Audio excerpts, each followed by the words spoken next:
Hello दोस्तों, क्या हाल है। तारीख आज 1 जून 2025, नए महीने की शुरुआत के साथ ही दिन हो गया संडे रविवार, हिंदी तिथि षष्ठी। और आइए बात करते हैं आज के मुख्य समाचार में देश भर की तमाम बड़ी खबरों पर नजर डालते हैं। देखिए दोस्तों, एक तो आज के दिन को वर्ल्ड मिल्क डे के रूप में मनाया जाता है, यानी विश्व दुग्ध दिवस। और आज की पहली बड़ी अच्छी खबर आ रही है महंगाई से राहत वाली। देखिए जून महीने के पहले ही दिन ग्राहकों को बड़ी राहत मिली है। 19 किलो वाला एलपीजी गैस सिलेंडर सस्ता हुआ है, यानी जो कॉमर्शियल गैस सिलेंडर आता है वो 24 रुपए सस्ता हुआ है। और इस गिरावट के बाद अब दिल्ली में कॉमर्शियल गैस सिलेंडर 1723 रुपए में मिलेगा। हालांकि दुखद बात यह रही कि घरेलू एलपीजी गैस सिलेंडर के दाम में कोई बदलाव नहीं हुआ है, यानी जो हमारे घरों में खाना बनाने के लिए 14 किलो 200 ग्राम वाला जो एलपीजी गैस सिलेंडर इस्तेमाल करते हैं वो अभी भी 850-900 रुपए में ही मिल रहा है। सिर्फ कॉमर्शियल गैस सिलेंडर में 24 रुपए की कटौती हुई है 1 जून से ही। अगर सरकार घरेलू गैस सिलेंडर को भी सस्ता कर देती तो ये अच्छा होता है ना। और वैसे दोस्तों, आज 1 जून से ही हमारे देश में कई सारे नए नियम, बड़े बदलाव भी लागू होने जा रहे हैं, जिनका सीधा असर आम आदमी की जेब पर पड़ने वाला है। आगे मैं आपको बताऊंगा इनकी डिटेल भी। इससे पहले देखिए दोस्तों, महंगाई पर राहत की कुछ और खबरें। जीडीपी का डेटा आने के बाद सरकार ने एक और गुड न्यूज दी, अब खाने का तेल भी सस्ता होगा। दरअसल महंगाई से राहत पर सरकार की तरफ से ये एक और बड़ा फैसला लिया गया है। खाद्य तेल की कीमतें बढ़ने से अब रोकेगी सरकार। कच्चे तेल पर आयात शुल्क को 10% घटा दिया है। भारत सरकार ने कच्चे तेल पर ये इंपोर्ट ड्यूटी को 10% कम करने का फैसला किया है। तेल की बढ़ती कीमतों को कम करने और स्थानीय उद्योगों को संरक्षण देने के लिए वित्त मंत्रालय की तरफ से यह बड़ा फैसला लिया गया है। तो खाने के तेल की कीमतों में कमी से आम उपभोक्ताओं को भी लाभ मिलेगा। ये देख सकते हैं आप, मिनिस्ट्री ऑफ फाइनेंस की तरफ से जारी इस संबंध में प्रेस नोट भी है। और इस मौके पर देश की वित्त मंत्री निर्मला सीतारमण बोली कि केंद्र सरकार उद्यमियों को मानती है संपत्ति निर्माता,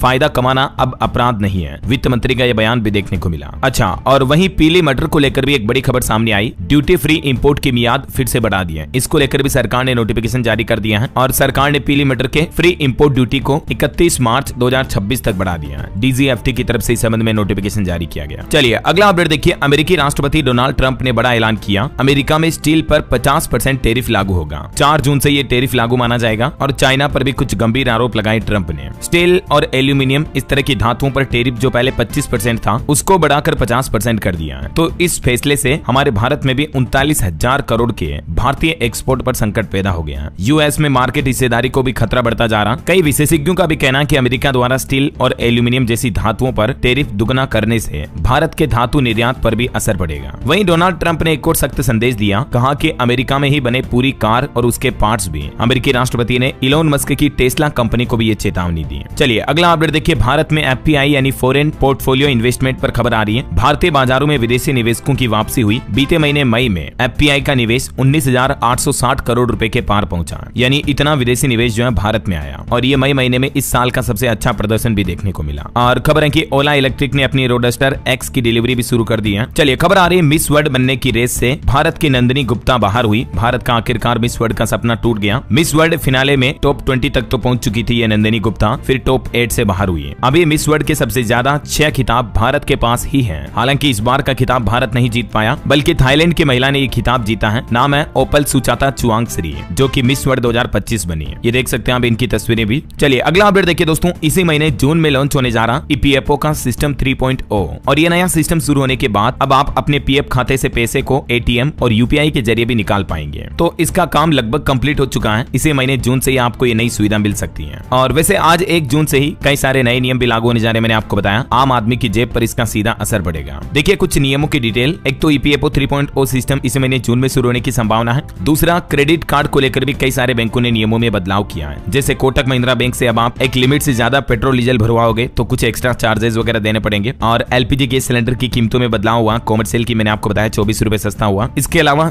यूपीआई लेनदेन से संबंधित भी कई नियम इसी महीने जून से बदलने जा रहे हैं। म्यूचुअल फंड के नियमों में भी बदलाव किया है मार्केट रेगुलेटर सेबी की तरफ से। और कई सारे बैंकों ने अपनी एफडी और लोन की ब्याज दरों में भी बदलाव किया है। और दोस्तों, इस महीने जून में आरबीआई यानी केंद्रीय बैंक भी नए रेपो रेट की घोषणा कर सकता है। और विश्लेषकों का यह मानना है कि रेपो रेट में आरबीआई इस महीने और कटौती कर सकता है। तो अगर ये कटौती होती है रेपो रेट के दरों में, तो जाहिर सी बात है इस जून महीने में और भी आपको बैंक लोन सस्ते देखने को मिलेंगे। हालांकि एफडी वगैरह की ब्याज दरें भी कम कर सकते हैं बैंक। बाकी और भी आधार कार्ड से लेकर यूपीआई तक राशन कार्ड समेत कई सारे नए नियम लागू हो रहे हैं आज 1 जून से ही। तो अभी मैं आपको एक एक नियम डिटेल में बताऊंगा। काफी ज्यादा लंबा हो जाएगा ये वीडियो, इसीलिए तो मैंने आपको पहले भी कहा कि मैंने अलग से सेपरेट वीडियो डाल दिया डीएलएस न्यूज चैनल पर, ठीक है ना। तो आप ये आज की खबरें समाप्त होने के बाद इस नए नियम के वीडियो को पूरा देख लीजिएगा। भले इसका लिंक मैं नीचे डिस्क्रिप्शन और पिन कमेंट में डाल दूंगा, ठीक है ना। और वहीं दोस्तों, इस महीने जून में बैंकों की भी काफी छुट्टियां रहने वाली हैं। 12 दिन बैंक बंद रहेंगे। मैंने आपको बताया भी था डीएलएस न्यूज चैनल पर पहले ही, क्योंकि इस महीने 5 तो रविवार आने वाले हैं, आज ही संडे है। इसके अलावा 2 शनिवार होंगे, 2 और 4th सैटरडे को भी बैंकों की छुट्टियां रहेगी और इस महीने 7 तारीख को बकरीद का त्योहार भी है और भी कुछ अलग अलग कारणों की वजह से कुछ अलग अलग राज्यों में बैंकों की हॉलीडे रहने वाली है। तो ये पूरी बैंक हॉलीडे की लिस्ट आप देख सकते हैं आरबीआई के कैलेंडर के मुताबिक, है ना। चलिए अगला अपडेट देखिए। केंद्रीय गृह मंत्री अमित शाह ने अपने जम्मू कश्मीर दौरे के दौरान लोगों को भरोसा दिलाया, गोलीबारी से प्रभावित परिवारों के लिए विशेष पैकेज लाएगी केंद्र सरकार। और भारतीय माताओं बहनों को लेकर एक बड़ी चिंताजनक रिपोर्ट देखिए। घरेलू हिंसा की शिकार माताओं के बच्चों पर मानसिक रोगी होने का खतरा बढ़ रहा है। भारत में हर तीसरी महिला घरेलू हिंसा की शिकार है। हालिया एक अध्ययन में खुलासा सामने आया है। इस अध्ययन में शहरी और ग्रामीण क्षेत्रों से लगभग 2800 किशोर यानी बच्चे और उनकी माताओं को शामिल किया गया, जिसमें 12 से 17 साल के बच्चों और उनकी माताओं के शारीरिक, मानसिक और यौन शोषण के अनुभवों को देखकर ये पता लगाया गया कि इसका किशोरों की मानसिक सेहत पर क्या असर पड़ता है। मतलब जिन महिलाओं के घर में आए दिन लड़ाई झगड़ा होता है, घरेलू हिंसा होती है, कई घरों में हम देखते हैं ना, तो ऐसे घरों में बच्चों पर भी बहुत मानसिक नकारात्मक प्रभाव पड़ता है। इसीलिए घर में हमेशा शांति से रहें, लड़ाई झगड़ा ना करें, है ना। और प्रदूषण पर भी एक बड़ी चिंताजनक रिपोर्ट देखिए दोस्तों। यूरो 6D मानक भी नहीं रोक पा रहा कारों का जहरीला प्रदूषण और ये हमारे फेफड़ों तक बड़ा नुकसान पहुंचा रहा है। हालिया वैज्ञानिकों के एक अध्ययन में ये बात सामने आई है कि कारों में जो फिल्टर लगे होते हैं उनसे होकर निकलने वाला धुआं भी वातावरण में पहुंचते ही सूरज की रोशनी और वायुमंडल के संपर्क में आकर बेहद जहरीला हो जाता है और इतना खतरनाक हो जाता है कि वो हमारे शरीर में सांसों के जरिए पहुंचकर हमारी कोशिकाओं और डीएनए को भी नुकसान पहुंचाने लगता है। मतलब देखिए हम जो सुविधाओं के लिए गाड़ियों का इस्तेमाल करते हैं, कारें, मोटरसाइकिल वगैरह चलाते हैं, वो भी कितनी भयंकर खतरनाक है हमारे बॉडी के लिए प्रदूषण के लिहाज से, है ना। चलिए अगली खबर देखिए। न्यूजीलैंड के डिप्टी पीएम ने कहा कि भारत दुनिया में उभरता हुआ एक भू राजनीतिक दिग्गज बन रहा है और आपसी सहयोग बढ़ाने पर भी जोर दिया भारत न्यूजीलैंड के रिश्तों पर। नई दिल्ली में न्यूजीलैंड और एयर इंडिया के बीच एक समझौता ज्ञापन पर हस्ताक्षर भी हुए हैं। चलिए बड़ी खबर देखिए। माफिया मुख्तार के विधायक बेटे अब्बास की विदाई की जाएगी। हेट स्पीच में 2 साल की सजा मिली उन्हें क्योंकि उन्होंने कहा था अफसरों का हिसाब किताब होगा। तो इस मामले में मऊ कोर्ट की तरफ से यह बड़ा फैसला सुनाया गया। 2 साल तक की जेल की सजा होगी और उनकी विदाई की भी जाएगी। वही देखिए शशि थरूर बोले कोलंबिया ने पाकिस्तान पर अपना बयान वापस लिया, भारत का समर्थन करेगा। ऑपरेशन सिंदूर के दौरान पाकिस्तान में मौतों पर दुख जताया था कोलंबिया ने, लेकिन अब कोलंबिया भारत के सपोर्ट में आ रहा वापस। और वहीं हाईकोर्ट के जज जिनके घर पर 500-500 के नोट के बंडल मिले थे, उस मामले पर खबर आ रही कि उनका परिवार ही स्टोर रूम का इस्तेमाल करता था। जांच पैनल की रिपोर्ट में यह बड़ा खुलासा सामने आया है और ये भी पता चला कि आग लगने के बाद ही ये नकदी हटाई गई थी। दिल्ली हाईकोर्ट के तत्कालीन जज यशवंत वर्मा के मामले पर यह खुलासा सामने आ रहा है। चलिए अगली बड़ी खबर देखिए। इस राज्य में हुक्का बार पर लगा बैन, खुले में गुटखा थूकने पर भी अब जुर्माना देना पड़ेगा, फाइन लगेगा। ये कुछ नए नियम लागू किए गए दोस्तों कर्नाटक सरकार की तरफ से। कर्नाटक में अब तंबाकू पर सख्ती बढ़ती जाएगी। तंबाकू खरीदने बेचने की उम्र भी बढ़ाई गई और जुर्माना भी बढ़ाया गया। अब तंबाकू खरीदने की उम्र 18 साल से बढ़ाकर 21 साल कर दी है। मतलब 21 साल से छोटे बच्ची गुटखा, सिगरेट, तंबाकू ये चीजें नहीं खरीद पाएंगे। इसके अलावा सार्वजनिक जगहों पर तंबाकू खाने पर भी रोक लगाने का आदेश जारी कर दिया है कर्नाटक सरकार की तरफ से। कर्नाटक सरकार द्वारा लागू किए जा रहे नए तंबाकू उत्पाद अधिनियम को अब राष्ट्रपति ने भी मंजूरी दे दी है। नए नियम के मुताबिक अब आप सार्वजनिक जगहों पर जैसे होटल, रेस्टोरेंट, हवाई अड्डे, रेलवे स्टेशन, इन जगहों पर तंबाकू नहीं खा पाएंगे। और नए कानून की धारा 4A के तहत राज्य में हुक्का बार खोलना या चलाना भी पूरी तरह से प्रतिबंधित कर दिया गया है। वहीं 21 साल से कम उम्र के लोगों को तंबाकू बेचना भी मना है और 21 साल से कम उम्र के बच्चे तंबाकू खरीद भी नहीं पाएंगे। अन्यथा जहां पहले 200 रुपए का जुर्माना लगता था उसको भी बढ़ाकर अब 1000 रुपए कर दिया, इतना फाइन देना पड़ेगा। कर्नाटक के मुख्यमंत्री सिद्धारमैया सरकार की तरफ से सभी अधिकारियों को भी ये सख्त निर्देश दिए हैं कि राज्य में तंबाकू के इन नए नियमों का सख्ती से पालन करवाया जाए और कर्नाटक राज्य को नशा मुक्त राज्य बनाने का अभियान शुरू किया गया है। ऑनलाइन सट्टेबाजी पर भी लगाम लगाने के लिए कर्नाटक सरकार कुछ नए कानून बनाने जा रही है। चलिए खबर देखिए। नीति आयोग का कहना है कि भारत में संपूर्ण कौशल परिदृश्य के पुनर्गठन पर विचार किया जाएगा। नीति आयोग के सीईओ बोले कि विनिर्माण क्षेत्र में बदलाव लाना जरूरी है। वहीं खबर आ रही ईरान ने 60% तक बढ़ाया संवर्धित यूरेनियम का भंडार। यूएन की परमाणु निगरानी एजेंसी ने यह बड़ा खुलासा किया है। चलिए खबर देखिए दोस्तों। उत्तर प्रदेश के नए डीजीपी बने राजीव कृष्ण। मुख्यमंत्री से भी मिले ये, देर रात इन्होंने अपना चार्ज लिया, मतलब कार्यभार संभाला। अखिलेश यादव ने इन पर तंज कसते हुए कहा कि ये क्या प्रदेश चलाएंगे। देखिए जरा आप, ये 1991 बैच के आईपीएस अधिकारी हैं राजीव कृष्ण,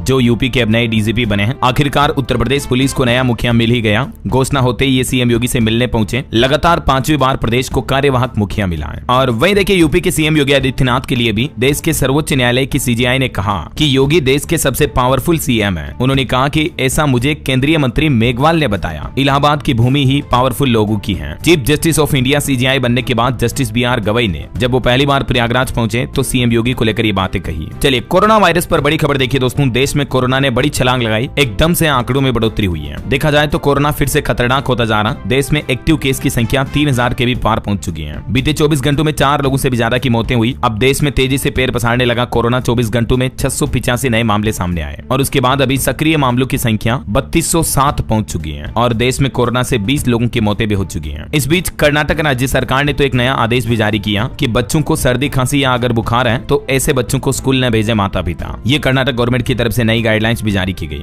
वैसे अभी हमारे देश के अलग अलग राज्यों में कोरोना के कुल कितने एक्टिव मामले चल रहे हैं ये भारत के मानचित्र में आप देख सकते हैं। सबसे ज्यादा मामले अभी केरल में चल रहे हैं 1147। उसके बाद महाराष्ट्र, गुजरात, कर्नाटक, तमिलनाडु, इन राज्यों में सबसे ज्यादा मामले चल रहे हैं। कुछ राज्यों के भी अपडेट देखिए। यूपी लखनऊ में भी कोरोना का चौथा केस मिला। एक 78 साल की बुजुर्ग महिला की कोरोना रिपोर्ट पॉजिटिव आई। और इन बढ़ते मामलों के बीच अब यूपी के अस्पतालों में भी ऑक्सीजन प्लांट की मॉक ड्रिल की जा रही है। राजस्थान में भी कोरोना के 9 नए केस आए। जयपुर में 4 और दौसा, राजसमंद, सीकर, उदयपुर और चित्तौड़गढ़ में भी एक मरीज मिला। और उसके बाद राज्य में कुल कोरोना मरीजों की संख्या 78 हो चुकी है। वैसे दोस्तों कोरोना वायरस को लेकर बाबा वेंगा की भविष्यवाणी पर भी एक बड़ी खबर आ रही है। उन्होंने पहले भी भविष्यवाणी की थी कि साल 2020 में एक अनजाना वायरस आएगा। तब पहली बार कोरोना आया था चाइना से। 2021 में लॉकडाउन भी लगे थे तो उनकी ये भविष्यवाणी सच साबित हुई थी, राइट। अब इसके बाद उनकी एक और बुक जिसका नाम है the future as I see it, Baba Vanga ने अपनी इस किताब में बताया कि 2020 में जो वायरस आया वो 10 साल बाद वापस लौटेगा। तो ऐसे में दुनिया भर के लोग और एक्सपर्ट इस बात का अंदाजा लगा रहे हैं कि कोरोना वायरस की नई लहर 2030 में आ सकती है। और बाबा वेंगा के मुताबिक ये जो नई लहर आएगी ये पहले से भी ज्यादा खतरनाक होगी, ज्यादा मौतों की वजह बनेगी। तो आने वाले कुछ सालों के लिए आप पहले से ही सावधान रहें, सतर्क रहें, अपनी इम्यूनिटी मजबूत करते रहें, है ना। चलिए अगला अपडेट देखिए। नागालैंड में एनसीपी के सभी 7 विधायक मुख्यमंत्री नेफ्यू रियो की पार्टी में शामिल हुए हैं। और बिहार चुनाव से पहले लगभग सभी जिलों के डीएम बदले गए। एक साथ 34 आईएएस का भी तबादला किया। नीतीश सरकार ने प्रशासन विभाग में यह बड़ा फेरबदल किया है। चलिए अगली बड़ी खबर देखिए। ऑपरेशन शील्ड का आयोजन हुआ। बीती रात जम्मू कश्मीर, गुजरात समेत देश के 6 राज्यों में मॉक ड्रिल हुई। पाकिस्तान से सटे राज्यों के जिलों में ब्लैकआउट भी रखा गया। एयर स्ट्राइक की मॉक ड्रिल भी पूरी की गई। ऑपरेशन शील्ड का आयोजन हुआ, आपको पता होगा। और इसके तहत देश के 6 राज्यों जिसमें शामिल है जम्मू कश्मीर, गुजरात, राजस्थान, पंजाब, हरियाणा और चंडीगढ़। इन राज्यों में ये मॉक ड्रिल का आयोजन हुआ। कुछ अलग अलग राज्यों की लोकेशन की तस्वीरें देखिए आप। राजस्थान में भी कई जिलों में ब्लैकआउट रहा। घरों और दुकानों की लाइटें बंद की गई। सड़कों पर गाड़ियां रुकी। और राजस्थान के झालावाड़ में एक घटना हो गई। मॉक ड्रिल के दौरान मधुमक्खियों ने हमला किया तो प्रशासन के अधिकारियों ने भागकर अपनी जान बचाई। राजस्थान में युद्ध जैसे हालातों का अभ्यास किया गया। सीमावर्ती जैसलमेर जिले समेत सभी 41 जिलों में ये मॉक ड्रिल का आयोजन हुआ। तो वहीं इधर हरियाणा, पंजाब, चंडीगढ़ में भी तकरीबन 15 मिनट तक ब्लैकआउट रहा। शाम के समय मॉक ड्रिल हुई। शायरन बजते ही 30 सेकंड में एम्बुलेंस और फायर ब्रिगेड भी पहुंची। चलिए अगली बड़ी खबर आ रही है। मध्य प्रदेश भोपाल में पहुंचे पीएम मोदी और यहां से पाकिस्तान को एक बार फिर से चुनौती दी और कहा कि आतंकियों के मददगारों को भी भारी कीमत चुकानी पड़ेगी। गोली का जवाब गोले से मिलेगा। पीएम बोले कि आतंकवाद के खिलाफ लड़ाई अभी थमी नहीं है, सिर्फ रुकी हुई है। और अपने इस मध्य प्रदेश दौरे के दौरान पीएम मोदी ने एमपी राज्य को पहली मेट्रो की सौगात भी दी। मध्य प्रदेश में इंदौर में ये पहली मेट्रो सर्विस शुरू हुई और पहले सप्ताह में लोगों के लिए सफर भी बिल्कुल फ्री रहेगा। इसके साथ ही इंदौर देश का 24वां ऐसा शहर बन चुका है जहां मेट्रो सर्विस शुरू हो चुकी है। पीएम मोदी का ये मध्य प्रदेश भोपाल का दौरा नारी शक्ति पर केंद्रित रहा। देश की महिला सम्मेलन को भी संबोधित किया पीएम मोदी ने और इंदौर मेट्रो में भी पहले दिन महिलाओं ने सफर किया। ये कुछ तस्वीरें आप देख सकते हैं। पीएम मोदी ने लोकार्पण किया। उसके बाद 11 मिनट में मेट्रो ने 6 किलोमीटर का सफर पूरा किया। और पीएम मोदी ने मध्य प्रदेश को कुछ और बड़ी सौगात भी दी। देवी अहिल्याबाई होलकर की जयंती के मौके पर डाक टिकट और 300 रुपए का विशेष सिक्का भी जारी किया, क्योंकि उनकी 300वीं जयंती के मौके पर मध्य प्रदेश भोपाल में महिला सशक्तिकरण महासम्मेलन का आयोजन भी हुआ। इसके अलावा भी पीएम मोदी ने मध्य प्रदेश को कई और बड़ी सौगात दी। और बीते दिन जो पीएम मोदी यूपी कानपुर पहुंचे थे उस दौरान की भी कुछ तस्वीरें सामने आ रही। दोस्तों मोदी ने एसन्या से सुनी पहलगाम की आंखों देखी घटना, कहा कि बहादुर बच्ची हो, तुम्हारा बदला ले लिया। उनके पिता के भी हाथ पकड़कर पीएम मोदी बोले कि आपके लिए कुछ करेंगे। और देश के कुछ और गद्दार भी पकड़े गए। देखिए जरा आप। एक तो इंस्टाग्राम इन्फ्लुएंसर शर्मिष्ठा को 13 जून तक न्यायिक हिरासत में भेजा गया। कोर्ट ने इनकी जमानत याचिका को खारिज कर दिया। हरियाणा गुरुग्राम से ये इंस्टाग्राम इन्फ्लुएंसर युवती गिरफ्तार हुई। इन्होंने पहलगाम हमला और बॉलीवुड पर बोलते हुए आपत्तिजनक टिप्पणी की। इसके अलावा राजस्थान भरतपुर के 2 सगे भाई भी पाकिस्तान जासूस निकले। दुश्मन देश जाकर आए थे, ये मतलब पाकिस्तान का दौरा किया था इन्होंने। आईएसआई को भेजते थे भारत की खुफिया जानकारी। दिल्ली पुलिस ने इनको भी पकड़ा। और वहीं दिल्ली पुलिस को एक और बड़ी कामयाबी मिली। पाकिस्तानी जासूस कासिम का बड़ा भाई हसीन भी गिरफ्तार हुआ। देखिए ये गद्दारी करने वाले लोग, क्या कहोगे आप इनके बारे में। चलिए अगली बड़ी खबर देखिए। देश के सीडीएस अनिल चौहान ने खोली पाकिस्तान की पोल। शहबाज शरीफ के 6 भारतीय जेट गिराने के दावे को सरासर झूठ बताया। Chief of defence staff general Anil Chauhan की तरफ से पाकिस्तान के झूठ का नकाब पर्दाफाश किया, देख सकते हैं आप। वहीं दोस्तों हमारी इंडियन आर्मी ने अगली पीढ़ी की रक्षा प्रणालियों का युद्ध जैसे हालातों में भी परीक्षण किया और भारत की रक्षा तकनीक को मजबूत करना इसका मकसद रहा। और भारत के दुश्मनों के लिए एक और बुरी खबर तो ये है कि ब्रह्मोस क्रूज मिसाइल से भी 13 गुना ज्यादा रेंज, एक साथ कई टारगेट को तबाह करने में सक्षम घातक हथियार भी अब भारतीय सेना के बेड़े में शामिल होने जा रहा है। ये चीन और पाकिस्तान का काल बनेगा। बात की जा रही दोस्तों अग्नि 5 मिसाइल की, जिसकी रेंज क्षमता 5000 से 5800 किलोमीटर है और इस मिसाइल को आईसीबीएम का भी दर्जा मिला है। ये ब्रह्मोस क्रूज मिसाइल से तकरीबन 13 गुना ज्यादा दूरी तक मार करने में सक्षम है। अग्नि 5 मिसाइल MIRV तकनीक से भी लैस है और ये अग्नि 5 मिसाइल भी भारतीय सेना के बेड़े में शामिल होने जा रही है। इसकी कुछ और ताकत की खासियत आप देख सकते हैं स्क्रीन पर, है ना। बहरहाल अभी तो कुछ और महत्वपूर्ण और काम की खबरें देखेंगे दोस्तों अपन, लेकिन फिलहाल वक्त तो चला है आज के ताजा मौसम समाचार जानने का। और हाँ, एक छोटी सी रिक्वेस्ट आपसे ये है, अगर आप DLS न्यूज चैनल से अभी तक भी जुड़े नहीं हो तो जुड़ जाइए, चैनल को सब्सक्राइब करके बेल आइकन जरूर दबा दीजिएगा और इस वीडियो पर एक लाइक और शेयर भी कर देना, ताकि आपको रोजाना की ताजा खबरें, महत्वपूर्ण मुख्य समाचार, काम के न्यूज अपडेट सबसे पहले आपके मोबाइल पर मिलते रहेंगे। ओके, और चलिए बिना टाइम वेस्ट किए सीधा आगे बढ़ते हैं मौसम अपडेट में। तो देखिए दोस्तों, असम राज्य में लैंडस्लाइड से 5 और अरुणाचल प्रदेश में 9 लोगों की मौत हो गई। मिजोरम और सिक्किम में भी इतनी भारी बारिश हुई कि कई घर ढह गए। कुछ राज्यों के हालात देखिए आप। राजस्थान के 14 जिलों में आज भी आंधी बारिश का अलर्ट है। धौलपुर, अलवर, सीकर में बरसात चल रही है। हिमाचल प्रदेश में भी 2 दिन भारी बारिश की चेतावनी, 60 किलोमीटर प्रति घंटा की रफ्तार से चलेगा तूफान। टूरिस्ट को भी सावधानी बरतने की सलाह दी है मौसम विभाग ने। झारखंड में 2 जून तक बारिश और वज्रपात का अलर्ट है। पलामू में आकाशीय बिजली गिरने से 4 लोगों की मौत हो गई। तो वहीं मध्य प्रदेश के हालात देखिए। नौतपा में भी आंधी बारिश का दौर जारी है। MP के भोपाल समेत 21 जिलों में तेज आंधी बारिश का अलर्ट है। 50 किलोमीटर प्रति घंटा की रफ्तार से आंधी की हवाएं चलेगी। हरियाणा के भी 10 जिलों में आंधी बारिश की चेतावनी। दादरी में चलती गाड़ी पर पेड़ गिरा। तो वहीं हरियाणा के हिसार में सबसे ज्यादा 25 mm बारिश हुई। यूपी के कुछ हालात देखिए। मथुरा में मौसम विभाग का अलर्ट, बारिश, वज्रपात और ओले गिरने की चेतावनी, तेज गर्मी से राहत मिलेगी। वैसे अभी भी उत्तर प्रदेश के 14 शहरों में बारिश की चेतावनी है। वाराणसी, सोनभद्र की सड़कों पर भी पानी भरा, देख सकते हैं आप तस्वीरें। झांसी, सोनभद्र, प्रयागराज, लखनऊ समेत कई जिलों में हालात काफी गंभीर चल रहे हैं। और यूपी में इस बार 10 दिन बाद मानसून आ जाएगा, मतलब 10 जून तक लगभग, है ना। और बिहार के हालात देखिए दोस्तों। राजधानी पटना, जुमई और समस्तीपुर समेत 8 जिलों में बारिश की चेतावनी। नेपाल में बारिश से किशनगंज में उफान पर 3 नदियां, निचले इलाके में भी भरा पानी है। पंजाब में भी आज 7 जिलों में आंधी बारिश की संभावना है। छत्तीसगढ़ में देखिए रायपुर में तेज बारिश हुई, 10 जिलों में ऑरेंज अलर्ट जारी है। बिजली गिरने की भी चेतावनी कई जिलों में। और भी स्काईमेट वेदर की रिपोर्ट के मुताबिक अगले 24 घंटों के दौरान मौसम की संभावित गतिविधियां क्या रह सकती हैं, जिसकी जानकारी आप देख सकते हैं स्क्रीन पर। और वहीं अंतर्राष्ट्रीय मौसम पर भी एक बड़ी खबर देखिए दोस्तों। नेपाल में भी अभी बारिश से हालात काफी गंभीर चल रहे हैं। नेपाल में बारिश हो रही है, इस वजह से बिहार राज्य की 3 नदियां उफान पर चल रही है। ये तीनों नदियों का जल स्तर बढ़ा हुआ है। तो ये नदियां जिन भी इलाकों से गुजर रही है वो लोग जरा सावधान और अलर्ट रहे हैं ना। ओके, और चलिए दोस्तों, मौसम के बाद अब अपन आज के कुछ मार्केट अपडेट्स पर नजर डाल लेते हैं। देखिए, टेलीकॉम कंपनी VI यानी वोडाफोन आइडिया का लॉस 6.5% घटा, 7,166 करोड़ हुआ। और वहीं सरकार ने इंडिगो को 3 महीने का अल्टीमेटम दिया। टर्किश एयरलाइंस के साथ लीजिंग डील खत्म करने को कहा।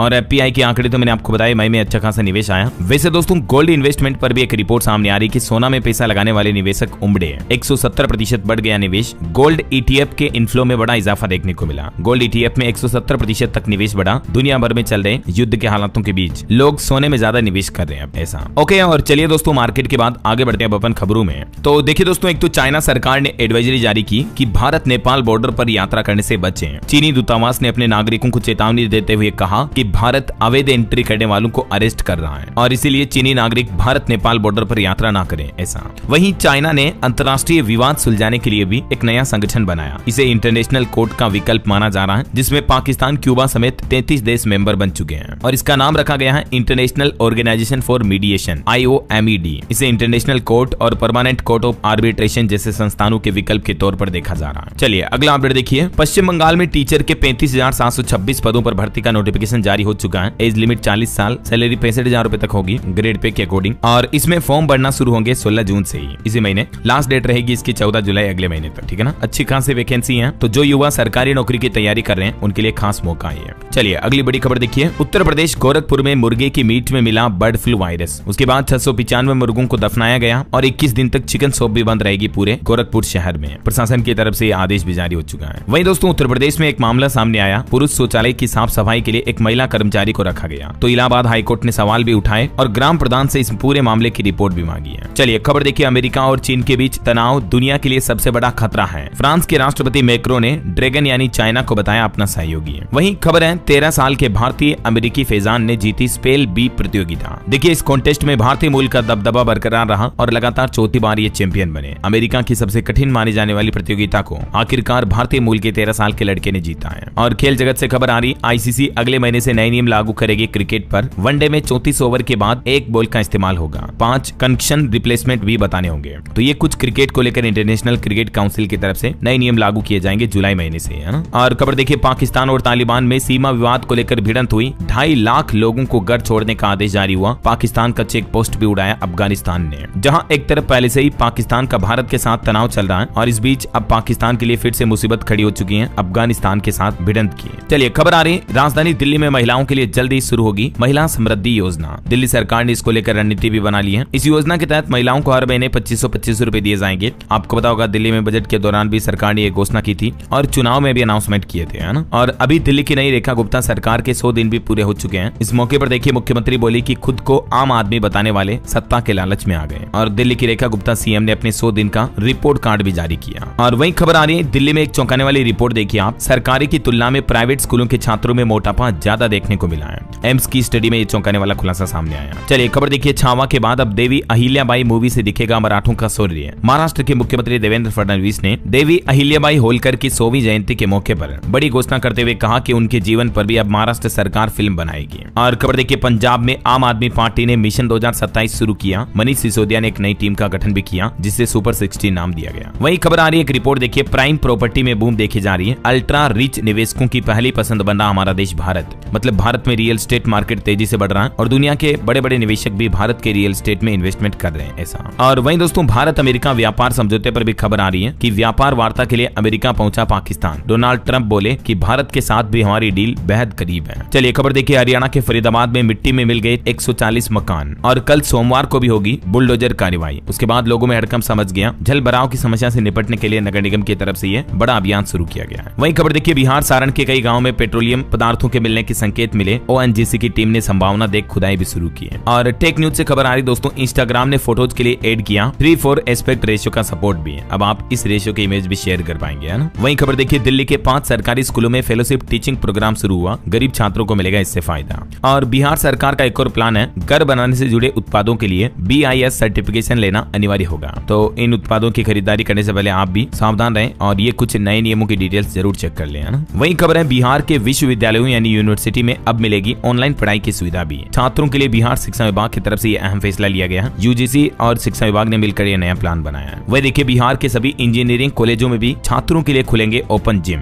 बिहार के नीतीश सरकार की तरफ से यह भी अहम फैसला लिया गया। इंजीनियरिंग और पॉलिटेक्निक कॉलेजों में अब ओपन जिम खोले जाएंगे युवाओं के स्वास्थ्य को बेहतर करने के लिए, है ना। और खबर देखिए, बिहार से यूपी, झारखंड और छत्तीसगढ़ के छोटे शहरों तक भी अब बसें चलेगी। 1 दर्जन से ज्यादा रूटों को मंजूरी मिली है। वहीं खबर आ रही है, अब दफ्तरों के चक्कर काटने से बचेंगे बिजली उपभोक्ता। ऑनलाइन रिचार्ज होगा बिजली मीटर भी है। यूपी गाजियाबाद से स्मार्ट प्रीपेड मीटर के लिए ये नई सुविधा शुरू की गई है। और खबर देखिए, आयुर्वेद के नाम पर कंपनियां अब नहीं बना पाएंगी बेवकूफ। भ्रामक विज्ञापनों से निपटने के लिए सरकार ने एक नया पोर्टल लॉन्च किया है। आयुष मंत्रालय की तरफ से ये नया वेब पोर्टल लॉन्च किया गया है, जिससे कि अब आप कंपनियों के भ्रामक एडवर्टाइजमेंट विज्ञापनों को शिकायत कर पाएंगे, क्लियरिफिकेशन ले पाएंगे, है ना। खबर आ रही, कोविड प्रभावित मतदाता भी अब डाक मतपत्र से कर सकेंगे मतदान। चुनाव आयोग की तरफ से यह बड़ा फैसला लिया गया है। आने वाले चुनावों को देखते हुए इलेक्शन कमीशन ऑफ इंडिया ने यह नया प्लान बनाया अगर कोरोना बढ़ जाता है तो। कुछ और स्टेट न्यूज अपडेट देखिए फटाफट से। राजस्थान में भी कोरोना के 9 नए केस पाए गए और मध्य प्रदेश बोर्ड ने 10वीं 12वीं के एग्जाम फॉर्म की डेट बढ़ाई। अब 8 जून तक भर सकेंगे हायर सेकेंडरी द्वितीय परीक्षा के आवेदन। और वहीं छत्तीसगढ़ सरकार का प्लान है, अब राज्य सरकार रखेगी हर तरह के सार्वजनिक उत्खनन पर नजर। प्रदेश में बिना अनुमति के नहीं खोदी जाएगी सड़क और पाथवे भी।